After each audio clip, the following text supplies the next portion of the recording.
Hello guys, இன்னைக்கு நம்ம பார்க்க போகிறது earth god goes to school episode 7 தான். ஸோ வீடியோக்குள்ளே போகிறதுக்கு முன்னாடி மறக்காமல் ஒரு லைக் கீழே போட்டுருங்க. நான் அப்போ தான் நிறைய பேருக்கு ரெக்கமெண்ட் ஆகும். அதே மாதிரி இது வரைக்கும் நீங்கள் நம்ம சேனலுக்கு சப்ஸ்கிரைப் பண்ணலையா, சப்ஸ்கிரைப் பண்ணிக்கோங்க. சரி வாங்க, நம்ம டைம் மிஸ் பண்ணாமல் எபிக்குள்ளே போகலாம். எபிக்கோட ஸ்டார்டிங்லேயே அந்த லீடர் பொண்ணு அந்த குட்டி டிராகனை பார்க்க அவள் ரொம்ப பிளஷ் ஆகிறா. ஆனால் அதுக்கும் காரணம் இருக்கு. இந்த மாதிரி ஏதாச்சும் விலங்க பார்த்தா அவளுக்கு அவ்வளோ பிடிக்கும். அம்மா நீ என்ன பண்ண இருக்க, மரியாதையை தள்ளிப்போ, இந்த லார்டுக்கு வலிய விடு இப்படின்னு அது கத்துது. ஆனா அதுக்குள்ள யாங்க நோக்கி அங்க ஒரு பயங்கரமான கை வருது. இது வேற யாரும் இல்ல, அந்த லீடர் பொண்ணுதான். ஹேய் நீ என்ன பண்ண இருக்க, என்ன விடு விடு, என்ன மரியாதையா விடு. உனக்கு தெரியாது இந்த மாதிரி நான் யாரு, என்னால என்ன பண்ண முடியும்னு. என்னால ஒண்டி இங்க மேஜிக் யூஸ் பண்ண முடிஞ்சது, அவ்வளவுதான் பாத்துக்கோ இப்படின்னு அது பயங்கரமா கத்துது. என்ன இது இது பேசுற லிசாடா? இந்த மாதிரி விஷயம் இந்த உலகத்துல இருக்கவா செய்து, ரொம்ப கியூட்டாவும் இருக்கு. எனக்கு இந்த மாதிரி ஒரு விஷயம் வேணும். கொஞ்சோண்டு கேப் கச்சோனே அது செம்ம வேகமா நம்ம ஹீரோ பின்னாடி ஒழிஞ்சிக்குது. மை லார்ட், என்ன தயவு செஞ்சு மன்னிச்சிருங்க, என் கிட்ட இப்ப பவர் இல்லனா அவ்வளவுதான் அந்த பொண்ணோட கதையை ஒரு வழி ஆக்கிட்டு இருப்பேன். இந்த லீடர் பொண்ணு நம்ம ஹீரோவை பாக்குறா. ஹீரோ பார்த்துட்டு விதமாவே யாங்க பாத்துன்னு இருக்கா. அம்மா அந்த பெட்டினா உன்னோட ஃப்ரெண்டா? இது என்னோட ஒபீடியன்டான ஒரு சர்வன்ட்னு சொல்லலாம். கேக்குற அந்த லீடர் பொண்ணு கிம் ரொம்ப ஜலஸா இருக்கு. ஏன்னா எனக்கும் அந்த மாதிரி ஒரு சின்ன மிருகம் வேணும் அப்படின்னு அவளோட பார்வை இருக்கும். அங்க ஹீரோக்கும் புரிய வர உடனே அவன் காலை தூக்குறான். என்ன இது உனக்கு வேணுமோ, கண்டிப்பா நான் உனக்கு தருவேன். ஆனா அதுக்கு பதிலா நீ ஒரு விஷயத்த எனக்காக பண்ணணும் அப்படின்னு அவன் சொல்லிடுறான். நெக்ஸ்ட் சீன்லயே யாங் அங்க இருக்கு. ஆமா நீ என்ன என் மேல கோவமா இருக்கியா? சீன் அப்படியே பாஸ்டுக்கு போது அங்க இப்பதான் என்ன ஆச்சுன்னே நம்மளுக்கு காட்டுறாங்க. யாங்க அவன் தூக்கி குத்துருப்பால, அங்க கொடுக்கும் போதே சொல்றான், எனக்காக நீ என்ன தெரியுமா பண்ணணும், நான் ஒருத்தனை தேடின்னு இருக்கேன், யாரு என்ன அதை பத்தி நீ சொல்லணும், அதுக்காக உன்னோட ஹெல்ப் எனக்கு வேணும். அப்படி நீ பண்ணனா கண்டிப்பா இதை நீ வச்சுக்கலாம். உண்மையாவா? நான் இதை வச்சுக்கலாமா? ஆமான்னு சொல்ல அப்படி அவன் தூக்கி அடிக்கிறான். அங்க யாங்க மண்டியில ஒட்டிக்குது. யாங் இப்போதைக்கு அங்க இரு, அப்புறமா நான் சொல்லும் போது வந்துடு. என்ன இதை கேட்கற அதுக்கும் வேற வழி இல்ல.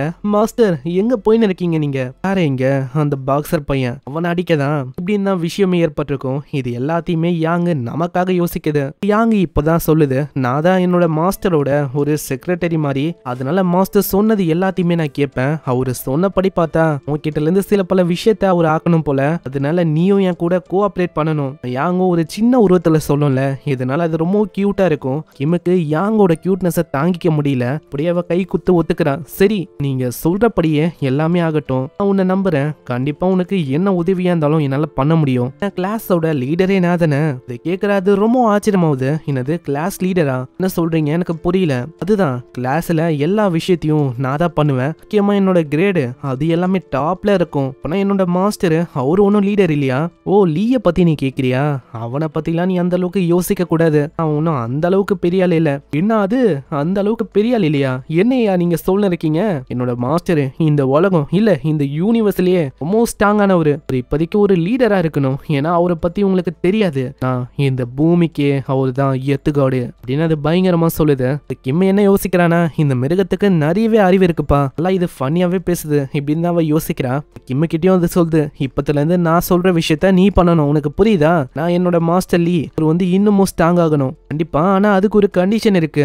அப்பப்போ என்னோட வீட்டுக்கு வந்துட்டு போற மாதிரி இருக்கும். அப்படி நீ பண்ணா கண்டிப்பா நான் உதவிய பண்ணுவேன். ஆஹா, பொண்ணு வசமா என்னோட வழியில மாட்டிக்கினா. பொண்ணு வச்சு எத்துல இருக்க ஒரு இன்ஃபர்மேஷனும் எனக்கு கிடைச்சிரும். ஆனா கிம் எதுக்கு கூப்பிடுறானா, நம்ம யாங் கூட டைம் ஸ்பெண்ட் பண்ணோம், அதுக்காக தான். யாங்குக்கும் இது கரெக்டா பத்து, இதனால அது ஒத்துக்குது. இந்த மாதிரி நான் வருவேன், ஆனா எனக்கான வேலையை நீ பண்ணணும். கவலையே படாதீங்க மாஸ்டர், உங்களுக்கான ரூட் இப்போ கிளியர். இந்த உலகத்திலயும் நீங்க திரும்பவும் ஸ்ட்ராங் ஆகுதுக்கு நான் கண்டிப்பா உங்களுக்கு உதவியா இருப்பேன். நெக்ஸ்ட் சீன்ல நம்ம ஹீரோவை காட்டுறாங்க. அந்த ஆர்பர் சாப்பிட்டுருப்பான்ல, அதனால இப்போ பயங்கர ஸ்ட்ரென்த் எல்லாம் அவனுக்கு வந்துச்சு. சும்மா ஒரே பஞ்சிலேயே கையெல்லாம் ஒரு மாதிரி ஆயிடும். ஆனா இப்போ அப்படி இல்ல, வெறும் ஒரே ஒரு கையால புஷ்அப் எல்லாம் எடுக்கிற ஆளு. இதனால அவனோட மசில்ஸ் இன்னமும் ஆக்டிவேட் ஆகும். பரவாயில்ல, நான் முன்ன இருந்ததை விட நிறையவே தேடிட்டேன்பா. நான் என்னால அதெல்லாம் ஃபீல் பண்ண முடியுது. போனா இது பிசிக்கல் என்சான்மெண்டோட எஃபெக்டா? பரவாயில்ல, இப்போ என்னோட மசில் எல்லாமே சரியாயிடுச்சு. அதனால இதே மாதிரி போச்சுன்னா இன்னமும் என்னால ஸ்ட்ராங் ஆக முடியும். அது என்னால பண்ண முடியாத விஷயமே இருக்காது இந்த உலகத்துல. இன்னும் ஒரு கம்பத்து மேல ஒரு பஞ்ச் அடிக்கிறான். எப்பயுமே பஞ்ச் அடிச்சா அவனோட கைதாங்க பயங்கரமா வலிக்கும். நான் இந்த வாட்டி அப்படி இல்ல, பரவாயில்ல, என்னோட கை இன்னமும் ஸ்ட்ராங் ஆயிடுச்சுன்னு நினைக்கிறேன். நான் இன்னமும் முடிக்காத அந்த விஷயம் இருக்கு. ஏன்னா அவனை நான் தேடி ஆகணும் இல்லையா?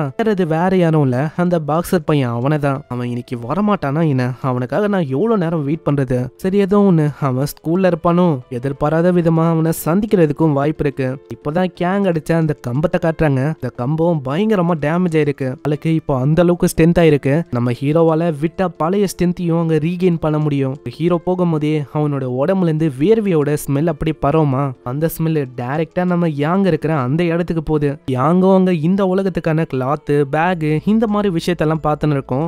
சடனா அந்த வேர்வையோட ஸ்மெல் யாங்குக்கு தெரிய வருது. அடடே, இது வந்து மாஸ்டரோட பாடி ஸ்மெல் ஆச்சே. ஏய் கிம், இந்த மாதிரி ரொம்ப நன்றி, நான் வந்து உன்னை அப்புறமா சந்திக்கிறேன், இன்னைக்கு இதுவே போதும், அப்புறமா உன்னை பாக்குறேன் என்ன இன்னும் அது ஓடி போகுது. இந்த சைடு நம்ம ஹீரோ போயின்னு இருப்பானா, ஹீரோவோட தோல் மேல அது தாவுது. மாஸ்டர், நீங்க சொன்ன மாதிரியே நான் பண்ணிட்டேன். நான் வந்து உங்களுக்காக இந்த மாதிரி இன்னொரு சர்வன்ட்டை எனக்கு அடிமையா மாத்திட்டேன் தெரியுமா. சைல அப்படியே ஒரு சண்டையை போயின்னு இருக்கு. நான் அவளைக்கும் யாங்குக்கும் மூக்கும் அதுக்கும் எந்த விதமான சம்பந்தமும் இல்லையா, அதனால அப்படியே அவன் போக ஆரம்பிக்கிறான். இங்க கவலையே படாதீங்க மாஸ்டர், இந்த மாதிரி அந்த சர்வன்ட்டை வச்சு என்னால நிறைய விஷயத்த தெரிஞ்சுக்க முடியும். உங்களுக்கும் அவங்க லாயலா இருப்பாங்க. ஆனா அதுக்குள்ள யாங்கோட மூக்குக்கு ஒரு ஸ்மெல் அடிக்கும். அட, இது வந்து அதே ஸ்மெல் ஆச்சு. கையில தான் அந்த பாக்ஸர் பையன் அவனை காட்டுறாங்க.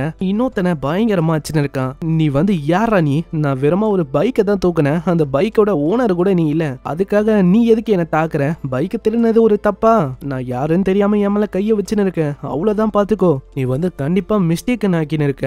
நீயும் ஒரு வாண்டடான ஆளு தானே, எனக்கு தெரியும்டா. இந்த மாதிரி உன்னை தேடி எங்களோட ஆளுங்களை அனுப்புறேன். ஆனா அதெல்லாம் கேட்காம பயங்கரமா அடிக்கிறான். தேவையில்லாம என்ன அப்படி சொல்லணும் இருக்காத. எனக்கு இந்த மாதிரி பேசுறது சுத்தமா பிடிக்காது. எத்துல திடீர்னு ஒரு பின்னாடி ஒரு சவுண்டும் கேட்கும். ஃபைனலி உன்னை பார்த்துட்டேன். ஆமா, யார் அது? அப்பதான் நம்மளுக்கு தெரிய வருது இந்த விஷயம் எப்படி ஏற்பட்டதுன்னு. அந்த இடத்துல யாங் அங்க போயின்னு இருக்கும்ல, யாங்க்கு இதுக்கு முன்னாடியே அந்த பாக்ஸரோட ஸ்மெல் நல்லாவே தெரிஞ்சிருக்கும். அங்க மூக்கிட்ட அது பயங்கரமா கத்துது. அட மைலாட், அடிச்சால உங்களை, அவன் வந்து இங்கதான் இருக்கான்னு நினைக்கிறேன். அவனோட ஸ்மெல்லு நல்லா பயங்கரமா அடிக்குது. மூக்கு ஆப்போனன்ட்டே இல்லாம ரொம்ப சோகமா இருந்திருப்பான். நான் ஆப்போனன்ட்னு வந்துட்டோம், நீ அங்க ஃபைனலா வந்துட்டான். ஃபைனலா உன்னை கண்டுபிடிச்சிட்டேன். அட இரு, நேத்து நடந்தது ஒரு தப்பான மிஸ் அண்டர்ஸ்டாண்டிங் நினைக்கிறேன். நம்ம சண்டை போட வேணாம். ஏன்னா எனக்கு ஒன்னும் உன்னை தாக்கணும் இல்ல உன் கூட ஃபைட் பண்ணணும் அதுக்கான எந்த விதமான இன்டென்ட்டும் இல்ல.